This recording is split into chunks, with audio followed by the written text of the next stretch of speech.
What kind of a mount are you looking for? A backyard pet your children can grow up with? Or a reliable trail animal to help you enjoy the high country? Do you love a reining spin or the intricate moves of the dressage arena? Do you long to be flying high on a jump course? Or does driving a Surrey with the fringe on top sound like your cup of tea? Whatever kind of equine companion you're looking for, you'll want one that will perform in a safe, obedient manner. The purpose of these programs is to help you understand mules and donkeys and learn how to handle and train them correctly. Now, we know that not everyone watching owns a mule. Some of you own horses. Well, there's something here for you too. You'll notice that these are simple, easy-to-follow lessons. They're designed to teach you a variety of correct training methods for horses as well as for mules and donkeys. The result? Whether his ears are long or short, you'll have a well-mannered, well-trained animal. This program features segments from an award-winning video series created for the equine industry by acclaimed trainer and educator Meredith Hodges. Because of this, you'll hear occasional references to the videos and also to the workbooks and field cards that are included with the video series. The field cards that come with the videos are a great training tool that can be taken right into the arena. We'll be sure to give you information on the complete training series later in the program. Now let's learn a little about Meredith Hodges and why so many people rely on her as their training consultant. Since 1973, Meredith Hodges has been dedicated to the positive promotion of mules and donkeys. At the Lucky 3 Ranch in Loveland, Colorado, she began breeding a line of mules of exceptional quality and athletic ability. In 1984, Lucky 3 Sundowner became the world champion reining mule at Bishop Mule Days in California. And in 1986, Meredith introduced mules successfully to the world of dressage and show jumping. She's been a resource for college textbooks and has been named as an authority on mules in numerous books published in the U.S. and foreign countries. Her monthly column, Mule Crossings, has been carried by Mules and More magazine, The Brayer, and equine publications worldwide since 1982. And she's had articles in magazines like Western Horseman, Sports Illustrated, The Western Mule, Equus, Horseplay, and Stable Kids. The purpose of Meredith's video series is to help you understand mules and donkeys and learn how to handle and train them correctly. Mules are wonderful animals. They're strong, intelligent, affectionate, with a great sense of humor, and what incredible athletes. But training a mule is different than training a horse. When you're training a mule, you have to take into consideration the donkey half as well as the horse half. Last week, we introduced you to the world of jumping. We covered a wide variety of safety rules and equipment, gymnastics and stadium course exercises and activities. This week, we will take what we have learned to the cross-country course and learn the elements of cross-country jumping. Each week our program covers a different phase of management and training. No matter what kind of equine companion you're interested in, you'll find techniques that will help you reach your training goals and bond with your animal in the process. Just remember, the keys to success are patience, kindness, and understanding.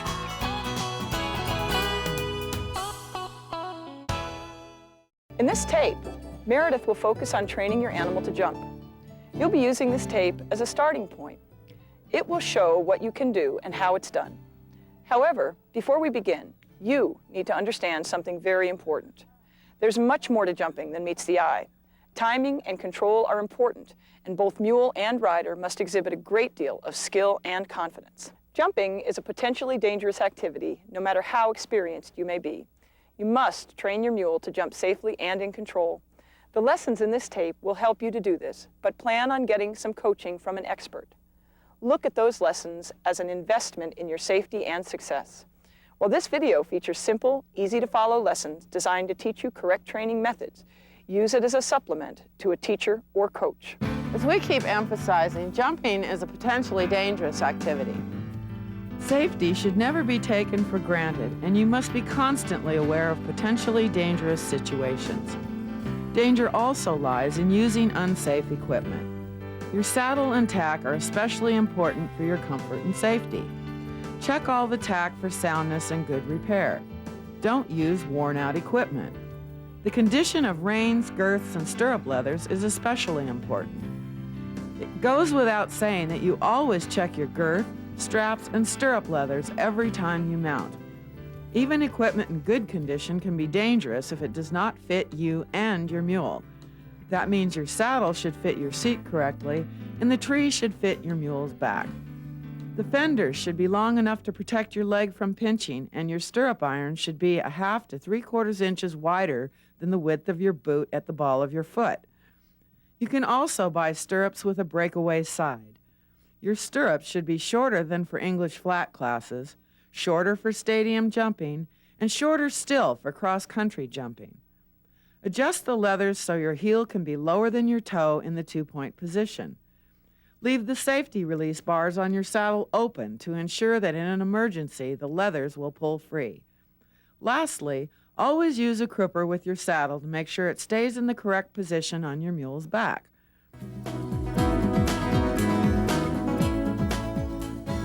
One of the most strenuous and demanding forms of jumping is cross-country. But it's as exhilarating as it is challenging. Combined training is just one of many equine sports which involve cross-country.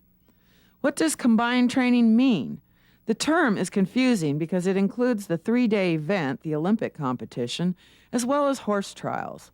The horse trials is a shortened version of the 3-day event which centers on 3 major phases: dressage, cross-country, and stadium jumping, without unduly stressing their animals. Each phase is scored individually and added together for the final results. All are sure to provide thrills for both the rider and the spectator. Knowing the rules and format for combined training will help keep you organized and relaxed during actual competitions. There are many levels in combined training, such as pre-novice, novice, training, and preliminary. You enter the level appropriate for your animal's experience and training. Ordinarily, you would enter one level below that for which you are schooling. In other words, if you are schooling at the novice level, you would enter pre-novice in the competition. Most courses are about 3 miles long and consist of 20 or so jumps. Each level calls for a different galloping speed, and the jumps for your division are flagged. When training your mule, don't just practice jumping. Learn to rate his speed by feel, or get yourself an appropriate watch and learn to use it. Remember, it's not the fastest competitor on the cross-country course who wins. Rather, it's the one who comes in closest to the optimum time set by the officials. When schooling cross-country, it's essential to have a coach. Like many sports, cross-country riding has its inherent dangers, and your coach will make sure you train in the safest manner possible. Also, good equitation is absolutely essential in cross-country jumping. Your coach will make sure your equitation helps your mule as he learns to negotiate a cross-country course. She will also keep you up to date on shows and clinics you can attend. It's also nice to have your coach with you the day of the competition to lend moral support and answer any last-minute questions you may have. She will also be able to introduce you to others with similar interests. Wearing the proper protective gear can help you and your mule avoid serious injury. Though protective vests are optional, I would advise that you always wear one when going cross-country. You just never know what could happen, and a vest might even save your life. Of course, show management will not let you compete without an approved regulation helmet. And again, let me emphasize the importance of proper fitting tack, the right bit for control, and making sure everything is in good repair. It is especially important that your mule have the right equipment to protect his legs, since bumping a rail can be painful and dangerous. Make sure both you and your mule are adequately protected in both training and in competition. In the next segment, we'll teach you how to rate your speed on a jump course. Be sure to stay with us.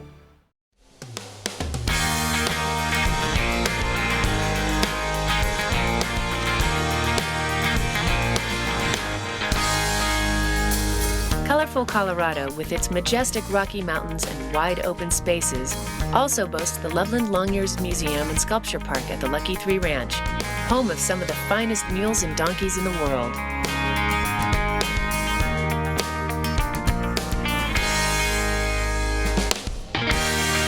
This working ranch is just 40 miles north of Denver.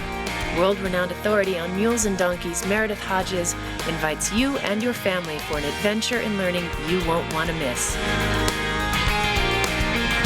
Come visit the Lucky 3 Ranch, meet Meredith, her champion mules and donkeys, and take in the beauty of her long years art for the experience of a lifetime.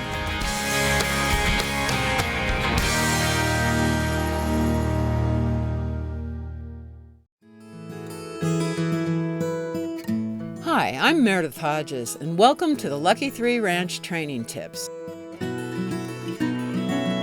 When teaching your equine to jump, use a combination of ground poles, cavaletti, and stadium jumps. We use a cavaletti rail, which is a 10 to 12 foot rail attached to a low X stand. This is a bit wider than the 6 to 9 foot cavaletti and prevents the equine from ducking out so easily. This can happen more often when the narrower cavaletti rails are used.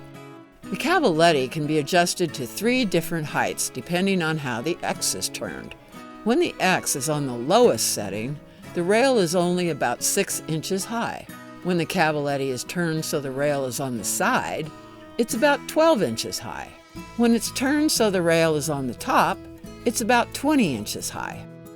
Stadium jumps are combinations of standards, rails, and movable elements such as cups, gates, and flower boxes. An oxer is a jump with 2 or more elements having a slope and a spread. When your equine takes an oxer, he will be jumping up and forward. A vertical is a jump that is constructed straight up and down with no spread. Your equine will still be jumping up and forward, but he will need to begin his ascent further from the base of the jump than he would have to with an oxer.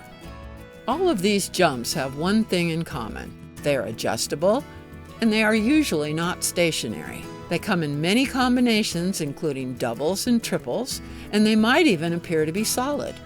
When you are on a cross-country course, you will encounter variations of verticals and oxers. These jumps will often be permanently installed and made of natural materials such as logs or brush. But even these solid jumps are constructed so that an animal can quickly be freed if he becomes stuck. Jumps on the course are flagged according to the level of training. You may also see a variety of permanent ascending and descending bank jumps on a cross-country course, including ditches and waterways.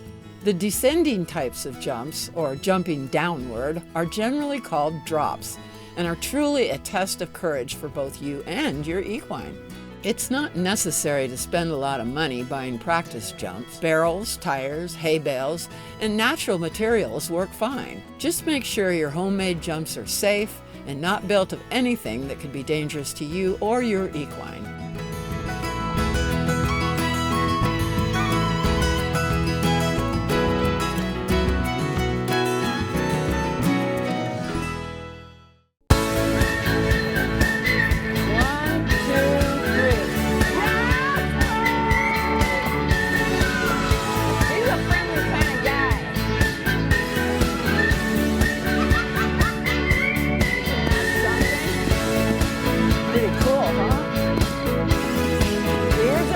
Here's an engineer. How did you know that? So we go see a huge mule. Because this head, you're fine. Stroke with the hair, that's all you gotta do. Okay, come on, boys, let's go. Come on.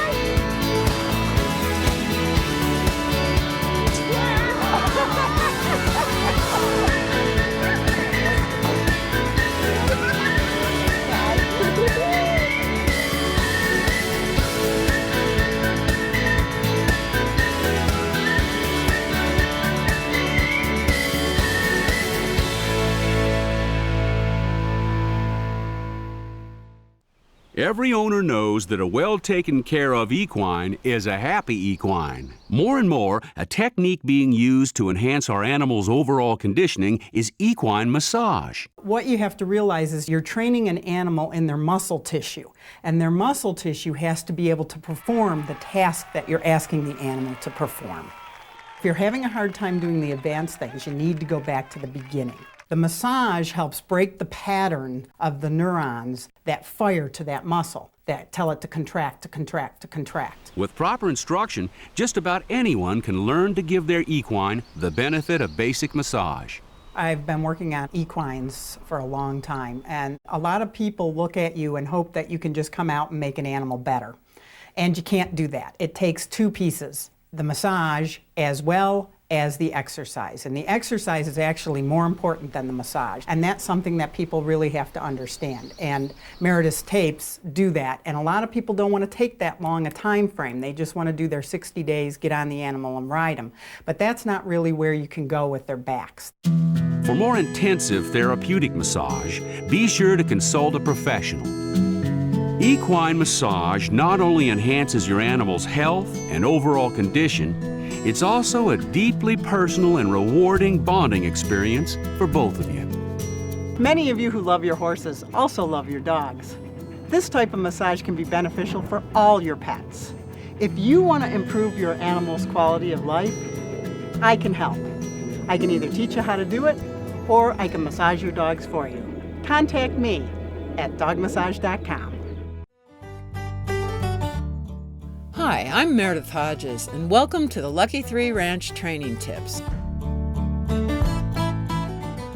Always begin your training sessions by stretching your own body, and then do 15 minutes of stretching and warming up with your equine. Start by trotting large circles and serpentines, and then canter large circles in the full seat position and in the 2-point position. Use ground poles to help lengthen the stride by increasing the distance between the rails. This will teach steadiness.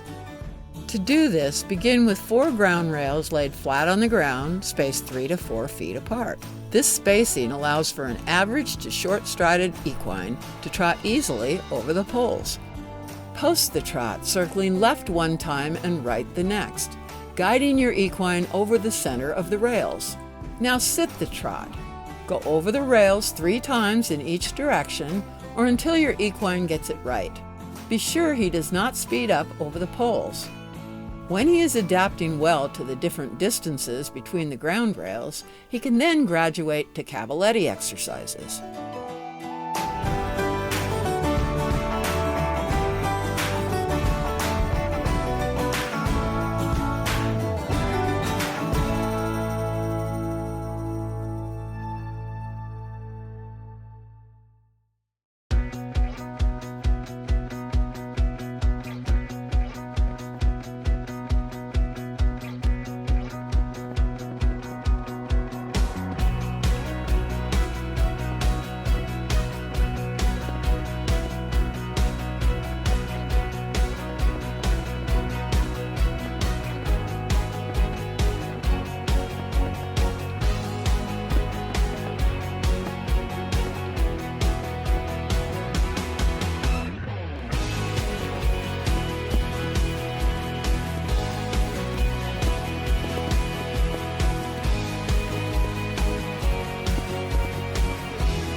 Artwork inspired by mules and donkeys is quickly gaining popularity.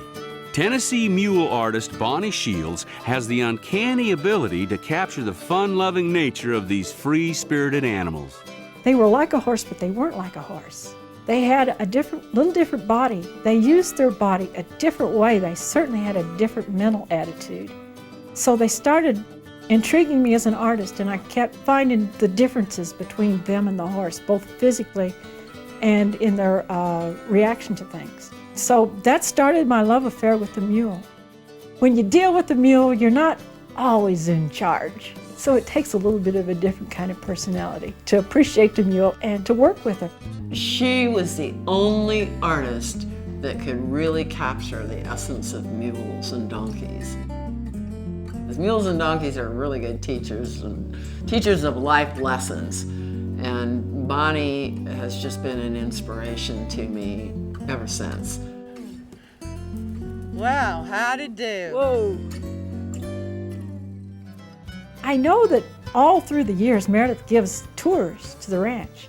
But what a wonderful addition to this whole ranch would be a sculpture park just for the mules and the donkeys. So I just thought it was an awesome idea. And then she let me be part of it. It's a wonderful thing. And when you come to visit the Lucky Three, it's just an added bonus. Mule people, you reckon I can get Meredith to make a tape on how to teach your mule to shovel snow? I sure gonna try. Wish me luck. Just a wonderful human being, and working with her is always humorous. She is just funny as the day is long, and so I thought that she would be absolutely perfect as the illustrator for the Jasper series that I wanted to do.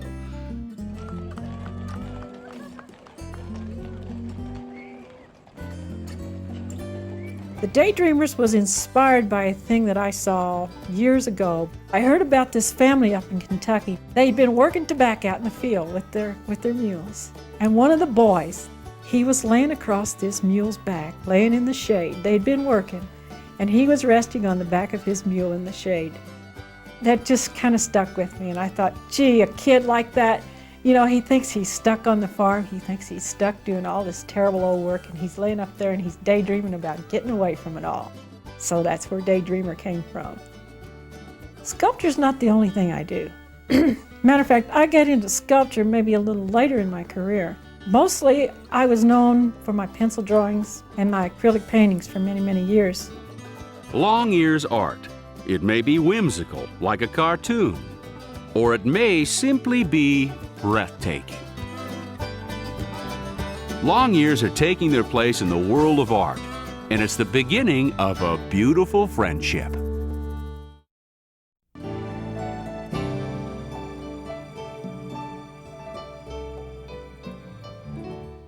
Learning to rate your speed on the cross-country course is just as important as getting over the fences.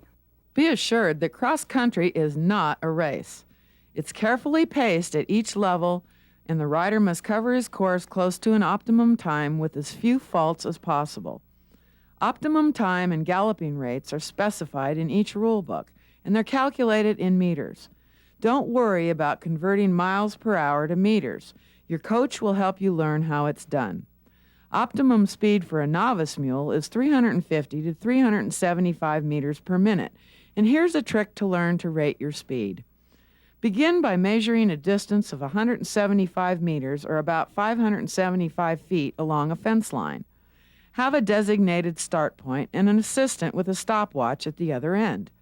Begin galloping so that you estimate you are at the optimum speed as you pass the start point, and raise your arm to signal your assistant to start the clock. As you pass her, she will stop the clock. Since you know that your mule's optimum speed should be 350 to 375 meters per minute, it should take you 30 seconds or less to complete your measured distance. With a little practice, you will begin to feel your right galloping speed.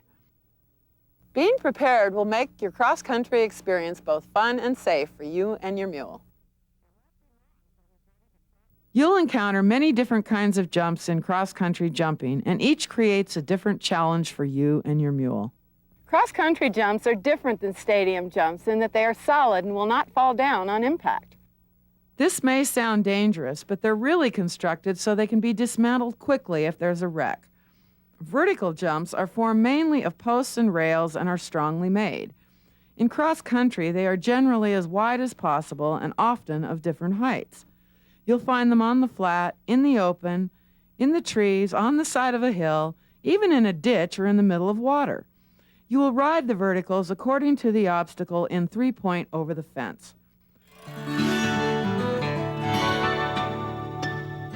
Oxers often incorporate stone, logs, or brush into their design. As with the verticals, you might find oxers anywhere on the course, including in water. Ride the oxers like the verticals in three-point. The banks on a cross-country course can be very intimidating, and you should always approach a bank with caution. If you approach one on the downhill, remember to ride it with your eyes up and heels down.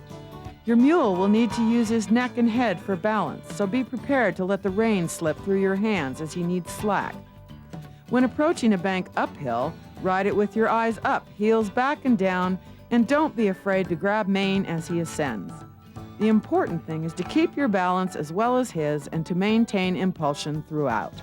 Now that your mule is well schooled on all the different elements of the cross-country course, it's time to put what you've learned to work on the actual course. As in any athletic sport, the warm-up is essential to optimum performance. Warming up for cross-country is usually done in the open and on the side of a hill. You can practice trotting on the large circle and engaging the hindquarters going both up and down the hill. When going up the hill, ask for more energy and impulsion. Going down the hill, ask for more collection and balance. During your warm-up, you might encounter a few problems, such as your mule rushing down the hill. To correct this, first canter downhill to a predetermined point on the hill and bring him to a trot. Practice this transition from the canter to the trot until he is once more responsive. Then add a jump, asking for impulsion as you go up the hill. Then ask for collection and obedience as you go down the hill. To complete your warm-up, practice a hand gallop in the two-point position, going to full seat to collect your mule, and then to three-point for the jump. Your goal during your warm-up should be to establish that feeling of teamwork between you and your mule. Remember, he has not seen the course, you have, and his every stride must be controlled for his safety and for yours. When your warm-up is completed, you're ready for the start box and the excitement of the course.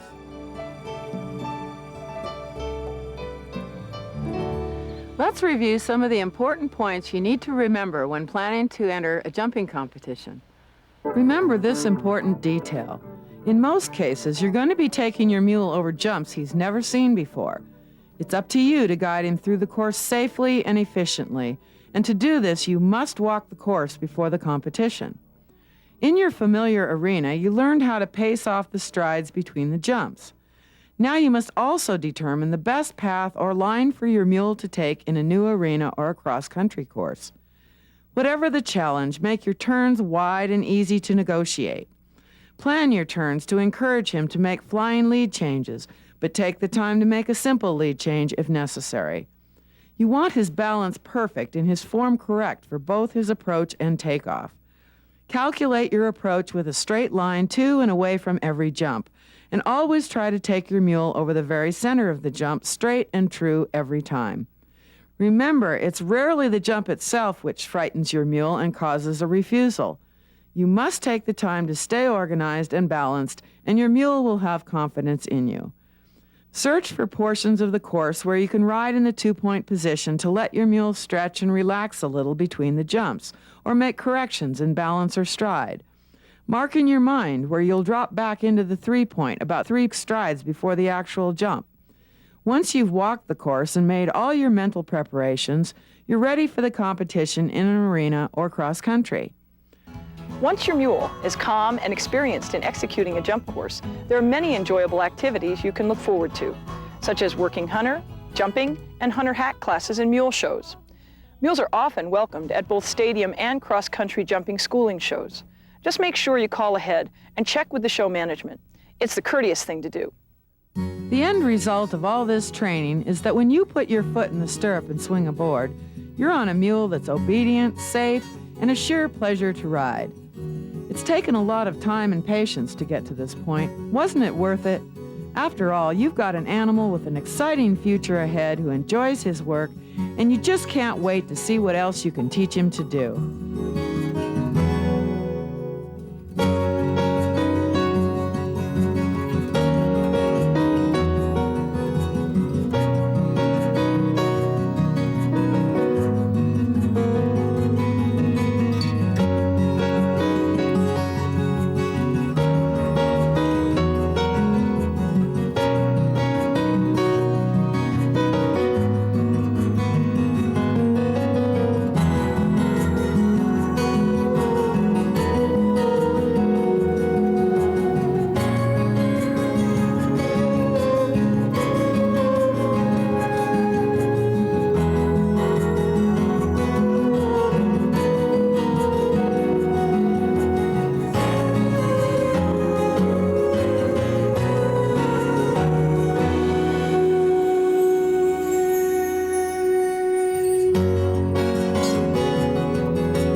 Having problems? Need an accessible trainer? Whether you're just a weekend trail rider or showing, the principles of training are the same. You want a safe and reliable equine companion. Produced by Meredith Hodges, Training Mules and Donkeys, a logical approach to long ears, will help you build a good working relationship with your animal. Meredith reveals the secrets of successful maintenance and resistance-free training that can be implemented by anyone, resulting in a satisfying partnership between you and your equine. Meredith answers your training questions promptly via mail or phone. Her books are great general resources and her videos are detailed, outlining the day-to-day exercises needed to produce a versatile and dependable equine companion. Meredith's techniques work with all equines. Do you have children? Grandchildren? Check out Jasper, the story of a mule. For more information, check out our website at www.lucky3ranch.com or call 1-800-816-7566. Mules are working their way into the hearts of people everywhere. If you'd like to know more about these wonderful long-eared animals, you can contact us at 1-800-816-7566 or get on our website at lucky3ranch.com.